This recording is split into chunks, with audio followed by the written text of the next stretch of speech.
Capítulo 5. La aventura de Caspian en las montañas. A partir de aquel día, Caspian y su tutor tuvieron numerosas conversaciones secretas en la cima de la gran torre, y cada vez Caspian aprendía más sobre la antigua Narnia, y pasaba sus horas libres soñando con los días del pasado y deseando que volvieran.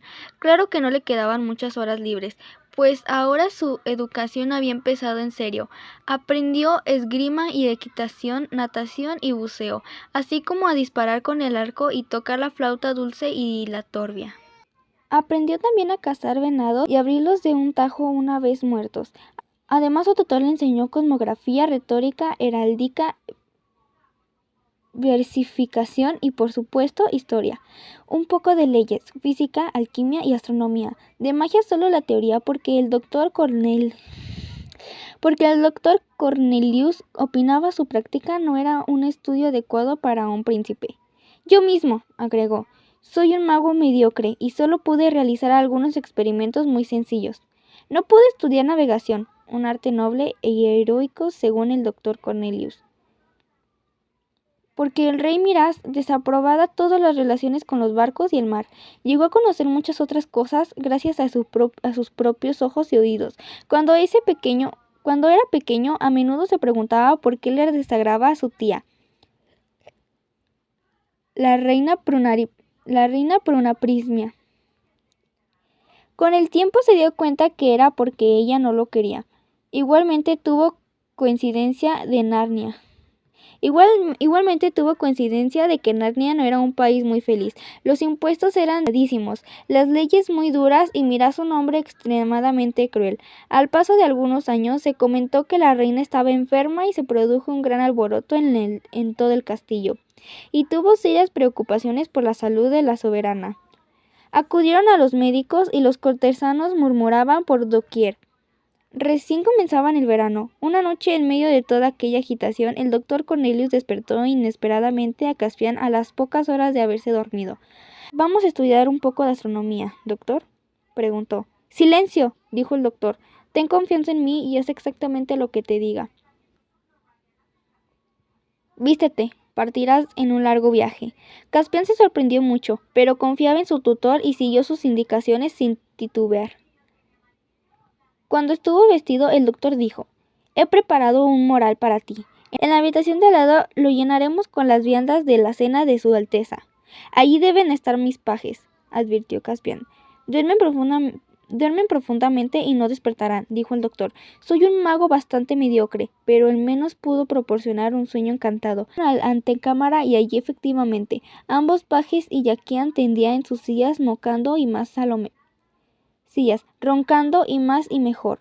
El doctor Cornelius trozó rápidamente un pollo frío, cortó unas rebanadas de venado y juntó un poco de pan, unas manzanas y un frasquito de buen vino. Lo puso dentro del moral. El príncipe se le colgó al hombro con una cuerda como el bolsón que usa para llevar los libros al colegio. «¿Tienes tu espada?», preguntó el doctor. «Sí», respondió Caspian. «Entonces ponte esta capa para que no se vea la espalda y no se vea la espada. Y entonces ponte esta capa para que no se vea la espada y el mortal. Así está bien. Y ahora iremos al gran torre, pues tenemos que hablar». Una vez en la torre era una noche nubosa, muy distinta a la noche que se vieron a la conjunción de Tarba y Abil. El doctor Cornelius dijo: «Querido príncipe, tendrás que abandonar este castillo de inmediato y a partir buscar tu fortuna en los bosques. Aquí tu vida corre peligro».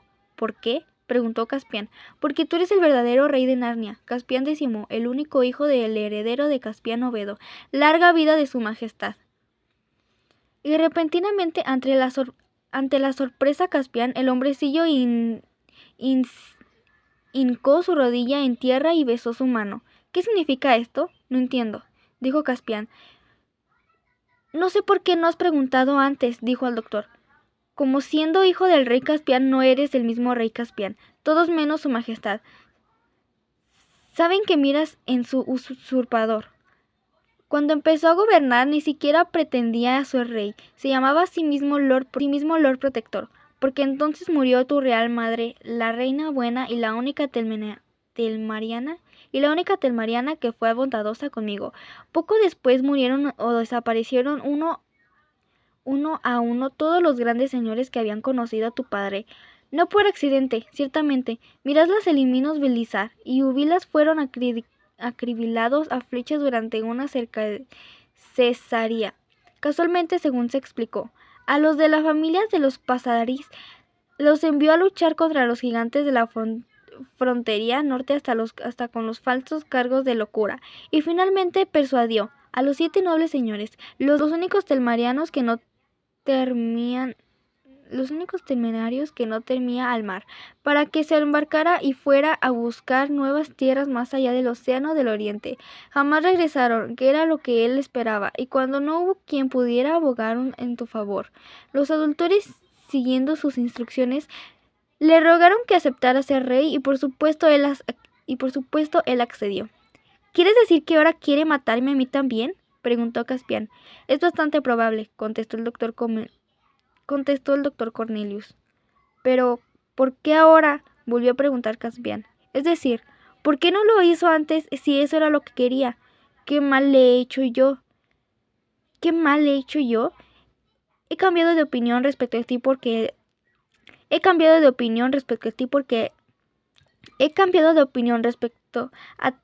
alguien sucedió solo a 2 horas. La reina ha dado a luz a un hijo.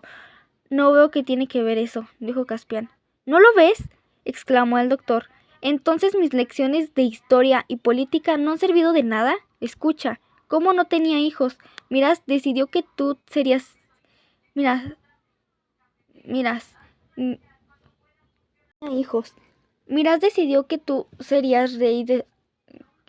rey a su muerte.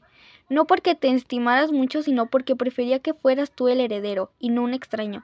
Ahora que tiene un hijo propio, querrá que él sea el próximo rey. Tú le estorbas y te sacará de su camino. ¿Es tan malo como para hacer eso?, preguntó Caspian. ¿Sería capaz de asesinarme? Él asesinó a tu padre, dijo el doctor Cornelius. Caspian sintió que se iba a desmayar, pero no dijo nada.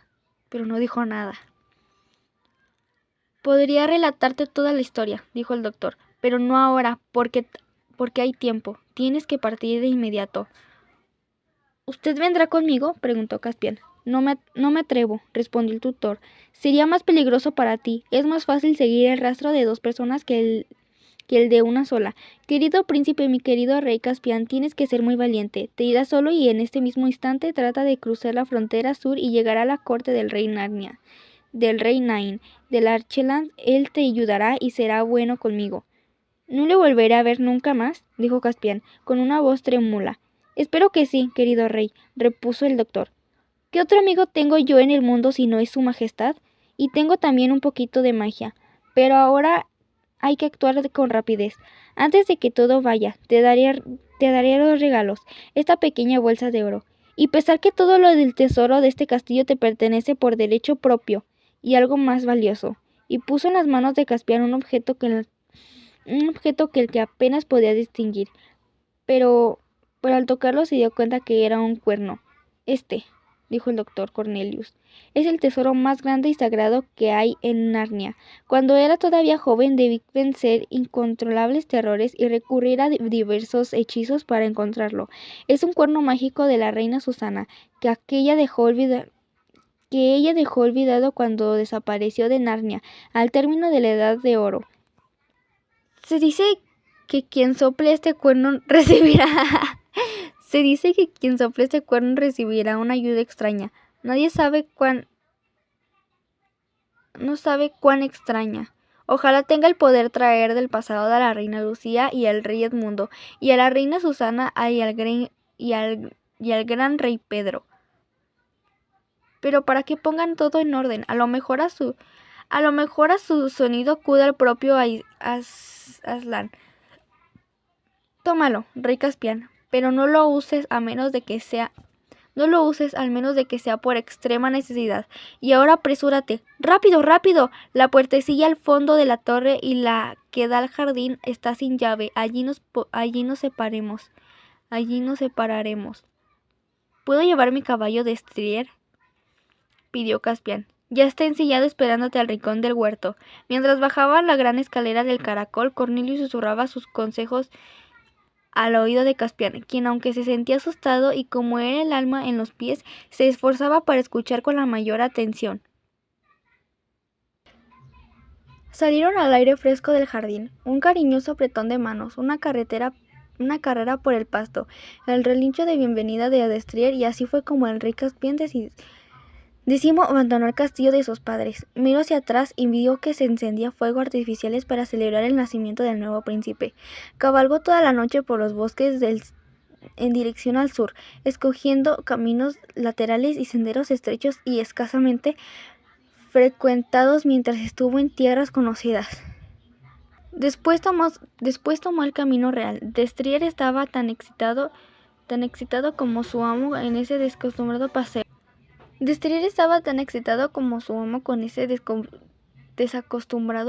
Y Caspian, a pesar de sus lágrimas al despedirse del doctor Cornelius, era valiente y en el fondo iba feliz al pensar que era el rey Caspian y que cabalgaba en busca de aventuras, con su espada y a su izquierda el cuerno mágico de la reina Susana a su derecha. Pero cuando amaneció llovizando y miró a su alrededor y se vio rodeado de bosques desconocidos, páramos y montañas azules. Pensó que el mundo era muy grande y desconocido, y se sintió asustado e insignificante. Con las primeras luces del día se apartó del camino y encontró un claro en el bosque cubierto de pasto donde pudo descansar. Quitó las brindas a Destrier para dejarlo pasar. Comió un poco de pollo frío, bebió un sorbo de vino y se durmió. Despertó a media tarde, comió otro bocado y continuó su marcha. Siempre hacia el sur por sendas solitarias, subía y bajaba colinas constantemente, pero siempre más hacia arriba. Desde cada loma podía ver cómo las montañas crecían y se oscurecían frente a él. El atardecer le sorprendió cabalgando por las laderas más bajas. Se levantó viento y pronto comenzó a llover a cántaros. Destrier se puso inquieto, había truenos. Se intentaron en un oscuro aparentemente interminable bosque de pinos. La mente de Caspian se despobló de historias que habían escuchado. Era un telmarino que pertenecía a aquella raza que taló árboles a su antojo y que además de telmarinos no se podía esperar que los árboles lo supieran.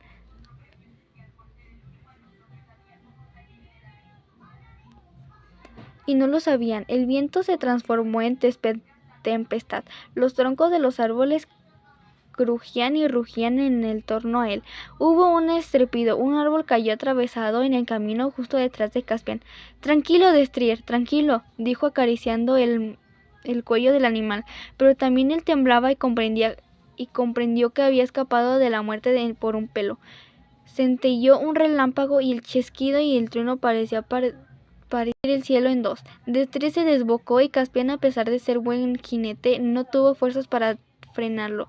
Se mantuvo en la silla sabiendo que su vida pendía de un hilo en esa loca carrera que emprendió de su caballo. Uno tras otro se lanzaba a los árboles ante ellos en el crepúsculo y los esquivaban con gran dificultad. De pronto, en forma casi demasiado rápida como para herirlo, y que sin embargo lo hirió. Algo golpeó a Caspian en la frente, haciéndolo perder el conocimiento. Cuando volvió en sí, se encontró tendido en sitio iluminado por el fulgor del fuego. Sentía su miembro magullados y un gran dolor de cabeza. Cerca de él escuchó voces que hablaban muy bajo. «Y ahora», decía una de las voces, «antes de que despierte tenemos que decir qué haremos con él». «Matarlo», dijo otra. «No podemos dejarlo vivo, podría traicionarnos. Deberíamos haberlo matado de inmediato, pero ahora tenemos que dejarlo vivir», dijo una tercera voz. «No podemos matarlo después de haberlo cogido y haber vendado su cabeza y además heridas. Sería como asesinar a un huésped». «Caballeros», dijo Caspian, una voz débil, «hagan lo que quieran conmigo, pero les pido que tengan piedad de mi pobre caballo». «Tu caballo alzó el vuelo mucho antes de que te encontráramos», dijo la primera voz. Una voz curiosamente cascada y terrestre, según le pareció a Caspian. No dejen que los convenzca con sus bonitas palabras, dijo la segunda voz. Yo sostengo. Espinas de pescado, exclamó la tercera voz. Por supuesto que no lo mataremos. ¡Qué vergüenza, Nicabric! ¿Qué dices tú, cazatrufas? ¿Qué haremos con él? Yo le daré de beber, repuso la primera voz, probablemente la de cazatrufas.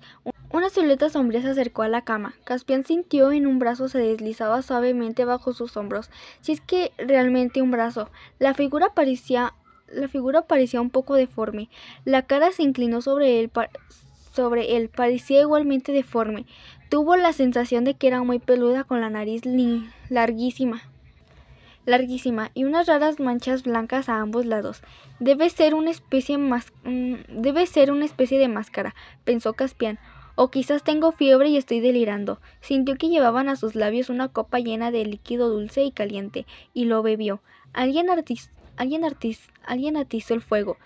Surgió una llamarada y Caspian casi gritó de sorpresa, pues la repentina luz iluminó el rostro que lo miraba. No era la cara de un hombre, sino la de un tejón. Solo tengo muchos más grandes, amistosa e inteligente, que estaba tendido sobre un lecho de brezo dentro de una caverna.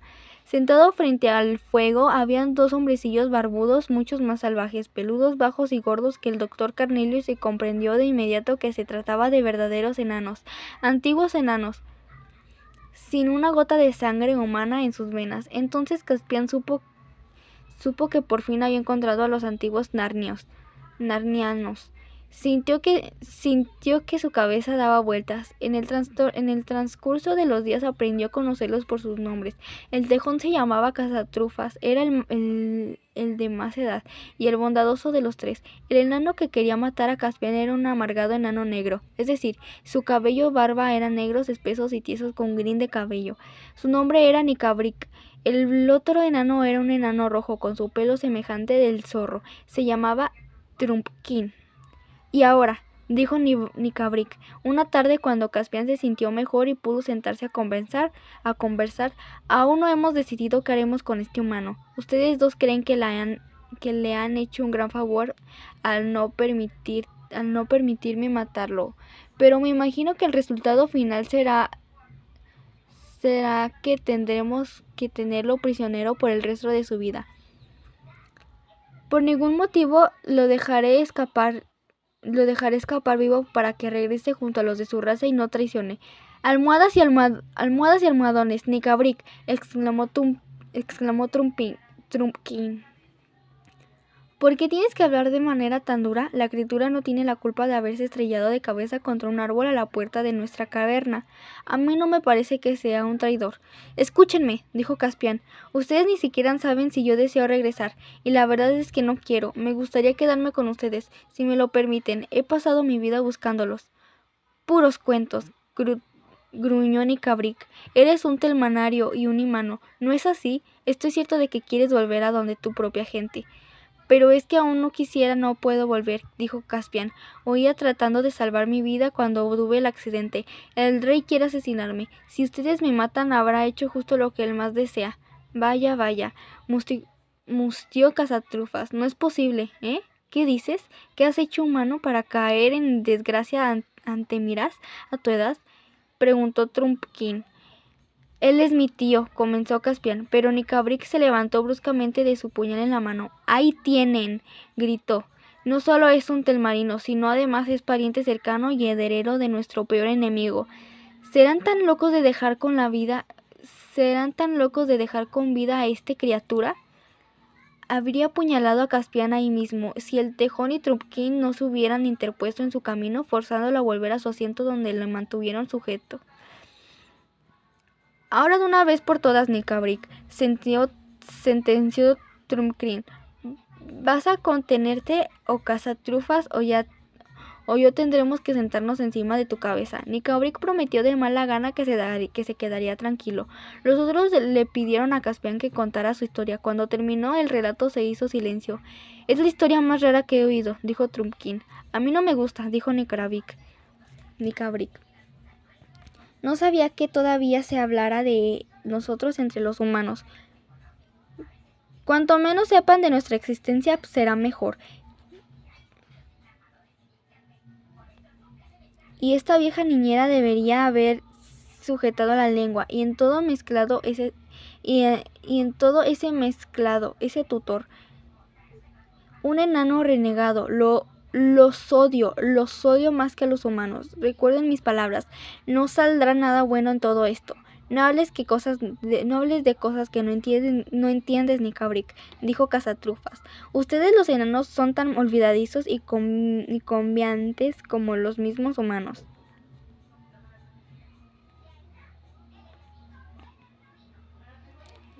Yo soy una bestia y además soy un tejón. Nosotros no cambiamos, nosotros mantenemos una línea y pienso que saldrá algo muy bueno de todo esto. Tenemos ante nosotros el verdadero rey de Narnia, un verdadero rey que vuelve a la verdadera Narnia. Y nosotros las bestias no olvidamos, aun así cuando los enanos no lo recuerden, que Narnia nunca tuvo mejor bajo reinado de un hijo de Adán. Pitos y flautas, cazatrufas, exclamó Trumpkin. No pretendrás entregarle el país a los humanos. No dije eso, contestó el tejón. Este no es país de hombres, quienes pueden saberlo mejor que yo, pero es un país que debe ser gobernado por un hombre. Los tejones tenemos bastante buena memoria como para saberlo, porque sin ir más lejos, ¿no era ¿no era hombre el gran rey Pedro? ¿Tú crees que en esas viejas leyendas? Preguntó Trumpkin. Ya te dije, las bestias no cambiamos, respondió Cazatrufas. Tampoco olvidamos. Creo en la gran rey Pedro y en los otros que reinaron el Cair para ver tan firmemente como creo en el propio Aslan. Tan firmemente como eso, quizás, dijo Trumpkin. Pero ¿quién cree todavía en Aslan? Yo, dijo Caspian, y si no creía antes, creo ahora. Allá entre los humanos, la gente que se ríe de Aslan se reirá de los cuernos sobre enanos y bestia que hablaban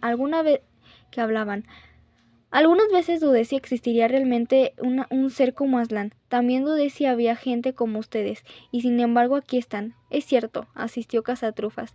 Tienes razón, rey Caspian, y mientras seas leal a la antigua Narnia serás mi rey, digan lo que digan. ¡Viva su majestad! Me das asco, tejón, gruñó Nicabric. El gran rey Pedro y los demás habrán sido hombres, pero de otra clase. ¿Has hecho tú también? Agregó dirigiéndose a Caspian. Bueno, a decir verdad lo he hecho, respondido a Caspian, pero no eran bestias que hablan. Es lo mismo, dijo Nicabric. No, intervino Cazatrufas. Tú sabes muy bien que no es lo mismo. ¿No ignoras que las bestias de Narnia han cambiado y se asemejan ahora a esas pobres mudas y necias criaturas que habitan en Calormen o en Telmar? Su tamaño es más pequeño, también. Son más distintas a nosotros que un medio nano a ustedes. Hubo una larga discusión, pero al final se acordó de que Caspian se quedaría y además se lo prometió que en cuanto estuviera en condiciones de salir, lo llevaría a visitar a los otros, como los llamaba Trumpkin. Al parecer toda clase de criaturas de los antiguos tiempos de Narnia aún vivían ocultas en esas regiones despobladas.